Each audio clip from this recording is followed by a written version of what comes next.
సాధారణంగా బ్లడ్ క్యాన్సర్స్ని మనం blood test ద్వారా కనుగొనే ఆస్కారం ఉంటుందండి. సాలిడ్ క్యాన్సర్స్ అంటూ ఉంటాం. సాలిడ్ క్యాన్సర్స్ ఏంటంటే breast cancer, liver cancer, pancreatic cancer, అంటే అవయవాలకు వచ్చే క్యాన్సర్స్ని బ్లడ్ టెస్ట్లో కొన్నిసార్లు మనం ట్యూమర్ మార్కర్స్ ద్వారా ఆ క్యాన్సర్ హింట్ చేస్తుంది. ఇవి క్యాన్సర్స్ ఉన్నప్పుడు మన బ్లడ్లో ఈ ట్యూమర్ మార్కర్స్ అనేవి పెరుగుతాయి. ఫర్ ఎగ్జాంపుల్, పెద్ద పేగు క్యాన్సర్, కోలన్ క్యాన్సర్ ఉన్నప్పుడు CEA అనే ట్యూమర్ మార్కర్ పెరిగే ఆస్కారం ఉంటుందండి. బిలియరీ అండ్ ప్యాంక్రియాటిక్ క్యాన్సర్స్, అంటే గాల్ బ్లాడర్ క్యాన్సర్ కానీ ప్యాంక్రియాటిక్ క్యాన్సర్ కానీ ఉన్నప్పుడు CA19-9 అనే ట్యూమర్ మార్కర్ పెరుగుతుందండి. ఇలాగే మహిళలలో ఓవేరియన్ క్యాన్సర్ ఉన్నప్పుడు CA125 అనే మార్కర్ కూడా పెరుగుతుంది.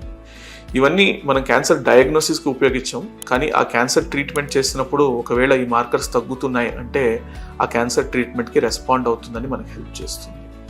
Thank you so much for your listening.